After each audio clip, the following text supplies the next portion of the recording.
नमस्कार। इस हफ्ते के एपिसोड में आपका स्वागत है। मैं हूं हर्ष वोरा और आज हम फॉरेन इन्वेस्टमेंट फ्लोज को डिस्कस करेंगे। फॉरेन इन्वेस्टमेंट फ्लोज में दो प्रकार के इंडिया को इन्वेस्टमेंट फ्लोज आते हैं। एक तो है एफडीआई यानी कि फॉरेन डायरेक्ट इन्वेस्टमेंट और दूसरा है एफपीआई यानी कि फॉरेन पोर्टफोलियो इन्वेस्टमेंट।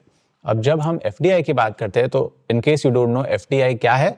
एफडीआई यानी कि जो फॉरेन कंट्रीज की कंपनीज है वो अगर इंडिया में इन्वेस्टमेंट कर रही है, स्पेशली लॉन्ग टर्म इन्वेस्टमेंट कर रही है, मानो अगर इंडिया में बिजनेस शुरू कर रही है या इंडिया की कोई एग्जिस्टिंग कंपनी को अक्वायर कर रही है या फिर इंडिया की कोई कंपनी से जेवी जॉइंट वेंचर कर रही है, तो इन तीनों पर्पस के लिए फॉरेन कंपनीज इंडिया में डॉलर्स लाएंगी, फंड्स लाएंगी, इन्वेस्ट करेगी लॉन्ग टर्म के लिए।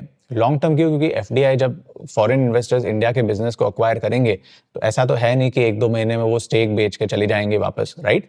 तो एफडीआई जो होता है वो लॉन्ग टर्म के लिए होता है और इसका स्पेसिफिक फायदा ही होता है कि इंडिया में लॉन्ग टर्म इन्वेस्टमेंट आने से इंडिया में जॉब क्रिएशन होती है, साथ साथ वो फॉरेन कंपनीज जो है वो इंडिया में टेक्नोलॉजी ट्रांसफर करती है, साथ साथ अपना टैलेंट और नो हाउ भी लाती है।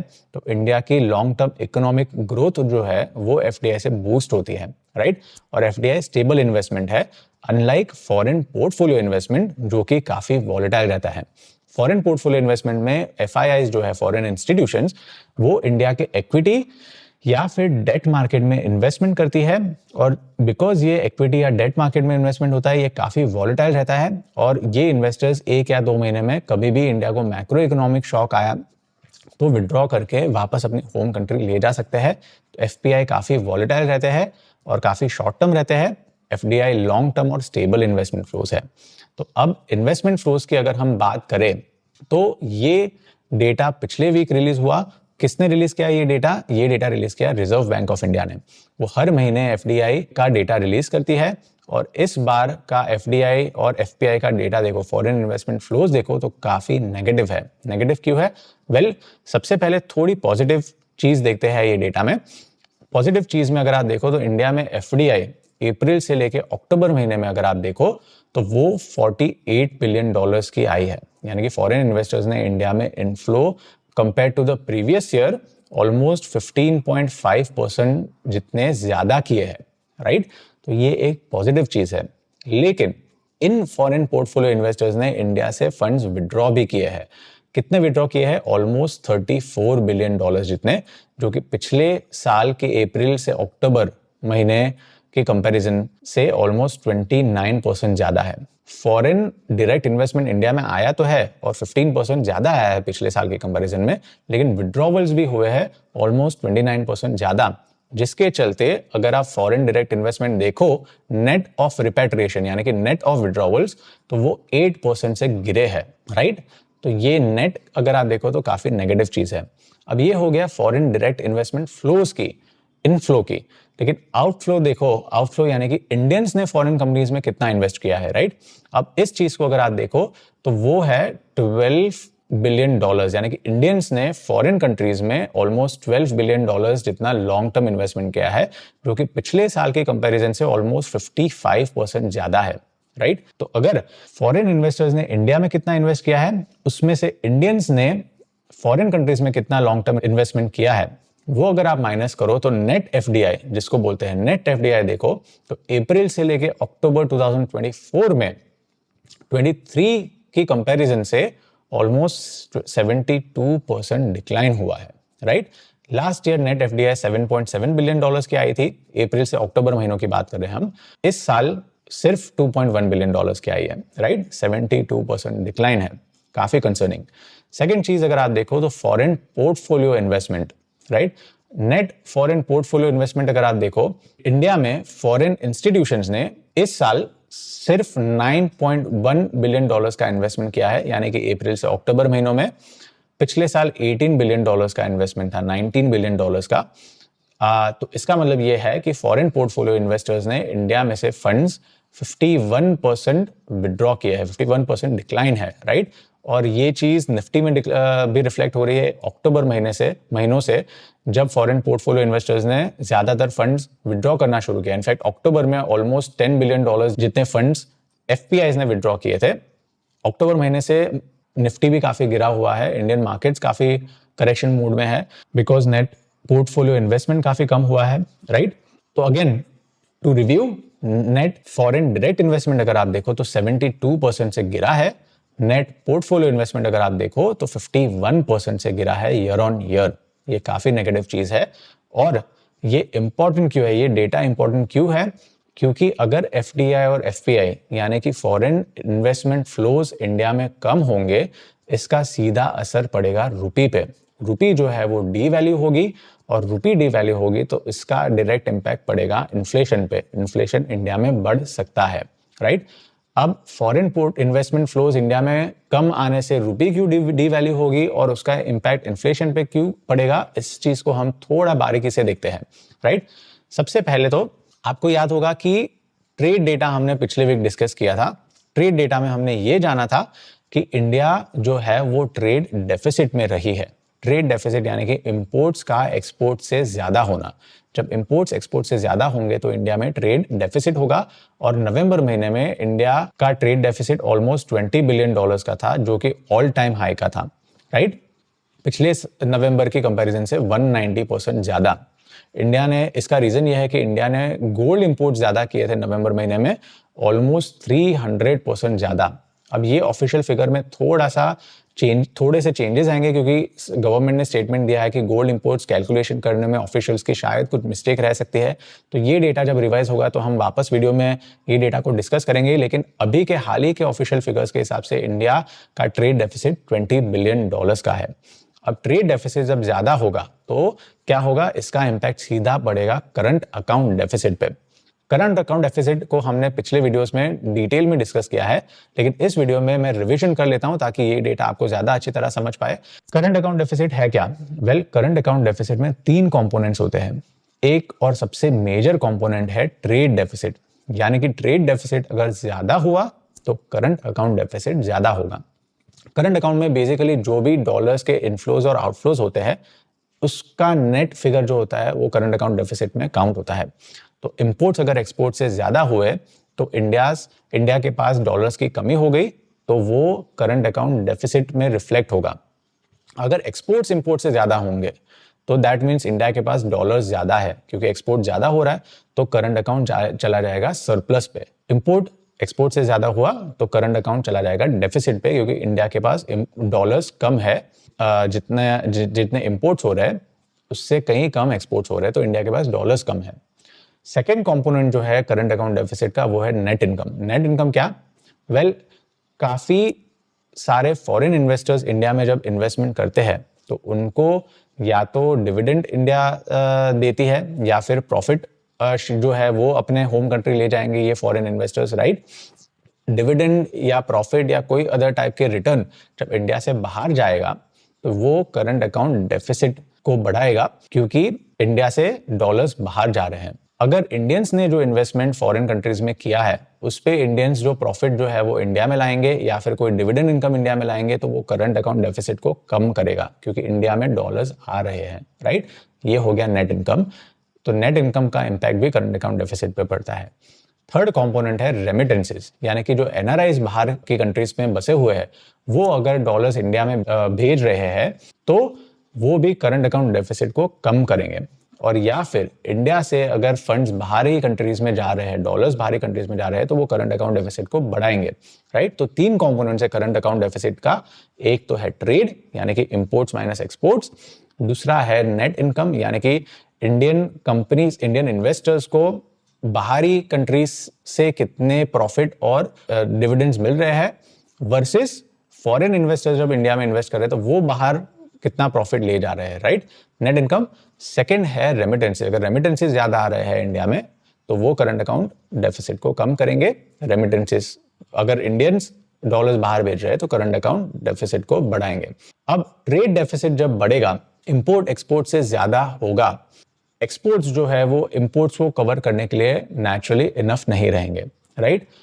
एक्सपोर्ट से हमें जो डॉलर्स मिल रहे हैं वो डॉलर्स इनफ नहीं है कि हम जो गुड्स एंड सर्विसेज इंपोर्ट कर रहे हैं उसको पे कर पाए, राइट। डॉलर्स की कमी रहेगी इंडिया में। अब डॉलर्स की कमी रहेगी, जब ट्रेड डेफिसिट होगा, डॉलर्स की कमी रहेगी, तो जो हमारे इंपोर्टर्स है वो डॉलर्स कहाँ से लाएंगे अपने सप्लायर्स को पे करने के लिए? वेल, वो जो डॉलर्स लाएंगे वो आएंगे एफडीआई और एफपीआई से, राइट? फॉरेन डायरेक्ट इन्वेस्टर्स जब इंडिया में इन्वेस्ट करते हैं तो वो बाहरी कंट्री से डॉलर्स में इन्वेस्टमेंट करते हैं, तो डॉलर्स इंडिया में आएंगे। Same with foreign portfolio investors, और ये जो डॉलर्स है वो हमारा इंपोर्ट बिल पे करने के लिए हेल्प करता है, राइट? यानी कि इंपोर्ट माइनस एक्सपोर्ट जो गैप है वो फिल करने के लिए एफडीआई फ्लोज और एफपीआई फ्लोज हेल्प करते हैं। अगर एफपीआई और एफडीआई फ्लोज इनफ नहीं है तो फिर क्या होगा? तो आरबीआई के पास जो रिजर्व्स है वो यूज होंगे ट्रेड डेफिसिट का जो गैप है, इंपोर्ट माइनस एक्सपोर्ट का जो गैप है उसको फिल करने के लिए। डायरेक्टली नहीं, इनडायरेक्टली। कैसे? वेल, इंपोर्टर्स क्या करेंगे? वो मार्केट से डॉलर्स लेंगे, राइट? एफडीआई और एफपीआई इंडिया में कम होंगे तो इंपोर्टर्स जो है वो मार्केट से डॉलर्स खरीदेंगे। अब जब इंडियन इंपोर्टर्स मार्केट से डॉलर्स खरीदेंगे तो बेचेंगे क्या? वो बेचेंगे रुपीस को। रुपीस को बेचेंगे तो रुपी का सप्लाई मार्केट में बढ़ेगा। जब सप्लाई बढ़ेगा तो रुपी की जो प्राइस है, रुपी की जो वैल्यू है वो कम होती जाएगी, क्योंकि रुपी का सप्लाई मार्केट में बढ़ रहा है, राइट? रुपी की जो वैल्यू है वो मार्केट में कम होती जाएगी, रुपी डीवैल्यू होगा। अब अभी तक आरबीआई ने क्या किया है? आरबीआई ने रुपी को डिफेंड करने का ट्राई किया है, यानी कि आरबीआई ने रुपी को स्टेबलाइज करने का ट्राई किया है, क्योंकि इंडिया ट्रेड डेफिसिट में जा रहा है, रुपी डीवैल्यू हो रही है।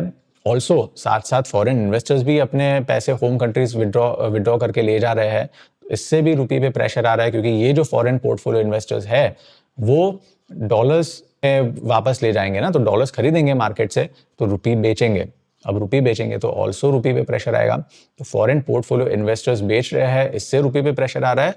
ट्रेड डेफिसिट यानी इंपोर्टर्स अगर मार्केट से डॉलर्स खरीदेंगे अपने सप्लायर्स को पे करने के लिए तो भी रुपी पे प्रेशर आएगा, राइट? रुपी को स्टेबलाइज करने के लिए आरबीआई क्या करेगी? आरबीआई अपने पास जो रिजर्व्स है उसको मार्केट में बेचना शुरू करेगी। क्यों?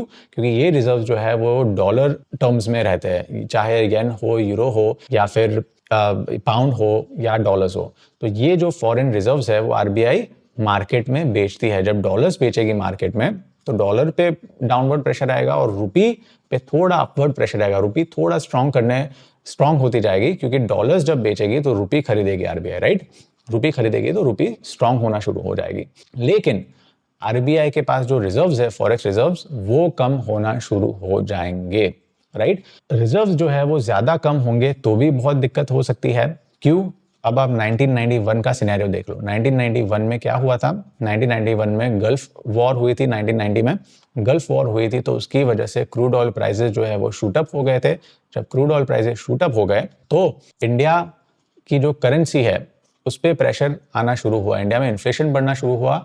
साथ साथ इंडिया की जो करेंसी है रुपी, वो डीवैल्यू होना शुरू हो गई, क्रूड ऑयल एक्सपेंसिव होना शुरू हो गया, रुपी डीवैल्यू होना शुरू हो गई। लेकिन आरबीआई के पास तो फॉरेन एक्सचेंज रिजर्व्स जो है वो सिर्फ 1.2 बिलियन डॉलर जितने थे। आज आरबीआई के पास फॉरेन रिजर्व 652 बिलियन डॉलर्स है, तब सिर्फ 1.2 बिलियन डॉलर्स थे। यानी कि इंडिया के जो इंपोर्ट्स है, राइट, वो सिर्फ 2 हफ्तों के इंपोर्ट्स कवर करने जितने ही फॉरेक्स रिजर्व्स आरबीआई के पास थे। क्रूड ऑयल प्राइस बढ़ गई तो इंडिया के इंपोर्ट्स एक्सपेंसिव हो गए। एक्सपोर्ट्स तो ज्यादा थे नहीं इंडिया के तब से, तो इंपोर्ट्स एक्सपेंसिव हो गए तो इंपोर्ट्स माइनस एक्सपोर्ट्स यानी कि ट्रेड डेफिसिट बढ़ गया। इंपोर्टर्स के पास डॉलर्स थे नहीं पे करने के लिए, आरबीआई के पास भी फॉरेक्स रिजर्व सिर्फ 1.2 बिलियन था, तो इंडिया डॉलर्स लाएगी कहां से, राइट? 1991 में ऐसी सिचुएशन आ गई कि इंडिया को डॉलर्स आईएमएफ से बोरो करने पड़े, राइट? अब आईएमएफ से बोरो करने पड़े तो नेचुरली आईएमएफ ने थोड़े रिस्ट्रिक्शंस रखे, कंडीशंस रखे इंडिया पे। One of those conditions was कि इंडिया जो अपना एफडीआई है, एफडीआई पे जो रिस्ट्रिक्शंस लगाए थे 1991 में, वो धीरे धीरे खोलना शुरू करे, राइट? तो 1991 में जब लिबरलाइजेशन हुआ तो एफडीआई के रिस्ट्रिक्शंस कम किए और 1991 के बाद ग्रेजुअली इंडिया में एफडीआई बढ़ना शुरू हुई, राइट? 1991 में ये सिचुएशन हो गई थी कि इंडिया के पास डॉलर्स नहीं थे सप्लायर्स को और एक्सटर्नल जो क्रेडिटर्स थे, फॉरेन क्रेडिटर्स, उनको पे करने के लिए। जब डॉलर्स नहीं होते कंट्री के पास तो उनको इंस्टीट्यूशन से बोरो करने पड़ते हैं और काफी हाई रेट पे, राइट? ये दिक्कत की बात हो जाती है क्योंकि फिर इंटरेस्ट भी पे करना पड़ता है इन फॉरेन इन्वेस्टर्स को, और अगर पे नहीं कर सकती इंडिया तो फिर इंडिया की इंटरेस्ट रेट बढ़ जाएगी आगे जाके, राइट। इंडिया का जो क्रेडिट रेटिंग है वो कम हो जाएगा। तो बहुत सारी दिक्कतें आ सकती है अगर फॉरेन डायरेक्ट इन्वेस्टमेंट या फॉरेन पोर्टफोलियो इन्वेस्टमेंट इंडिया में कम हुआ तो। हाल ही में अगर आप आरबीआई के रिजर्व्स देखो तो रिजर्व्स अक्टूबर में आप देखो, ये फॉरेन एक्सचेंज रिजर्व्स है, अक्टूबर में आप देखो तो इंडिया के पास ऑलमोस्ट $701 बिलियन जितने रिजर्व्स थे। अब दिसंबर में आप देखो तो वो $52 बिलियन जितने कम हो गए और अब $652 बिलियन जितने हैं। क्यों? क्योंकि आरबीआई मार्केट में डॉलर्स बेच रही है रुपी को स्टेबलाइज करने के लिए। रुपी तो गिरे जा रहा है क्योंकि फॉरेन पोर्टफोलियो इन्वेस्टर्स इंडिया से पैसे विड्रॉ करके होम कंट्री ले जा रहे हैं, और सेकंड इंडिया के इंपोर्ट्स बढ़ रहे हैं, राइट, एक्सपोर्ट्स है। तो नेचुरली इंडिया की रुपी डीवैल्यू हो रही है। इनफैक्ट आरबीआई ने इतने डॉलर्स मार्केट्स में बेचे होंगे, उसके बावजूद रुपी ऑल टाइम लो क्रॉस कर गया। तो अगर डॉलर्स नहीं बेचे होते तो रुपी कहाँ जाके रुकता, राइट। तो आरबीआई के फॉरेक्स रिजर्व्स भी जो है वो एज ऑफ 13 दिसंबर $652 बिलियन जितने रहे हैं, काफी कम हो गए हैं। एंड ये ज्यादा कम नहीं हो सकते क्योंकि अगर ज्यादा कम हुए तो वापस 1991 में जो सिचुएशन हुई थी वो सिचुएशन हो सकती है, राइट।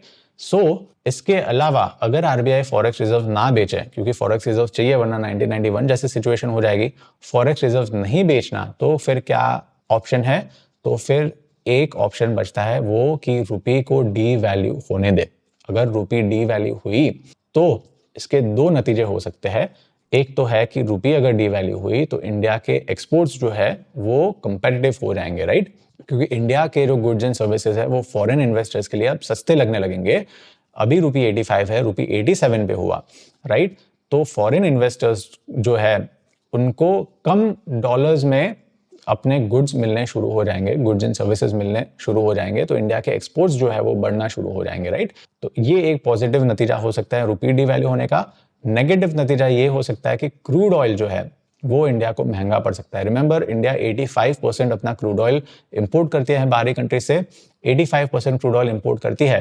तो अभी जो क्रूड ऑयल उनको मानो 5500 या 6000 रुपीज पर बैरल में मिल रहा है, अगर रुपी डी वैल्यू हुआ तो वो 6500 या 7000 रुपीज पर बैरल में मिलेगा, राइट। तो ये इन्फ्लेशन को बढ़ा सकता है, transportation cost, fuel cost, petrol, diesel, ये सबको बढ़ा सकता है। जो companies crude oil derivatives use करती है अपने रॉ मटेरियल्स में, चाहे वो फर्टिलाइजर कंपनीज हो, केमिकल कंपनीज हो, केमिकल्स के प्राइस बढ़ सकते हैं, फर्टिलाइजर्स के प्राइसेस बढ़ सकते हैं, बहुत सारी दिक्कतें आ सकती है, राइट।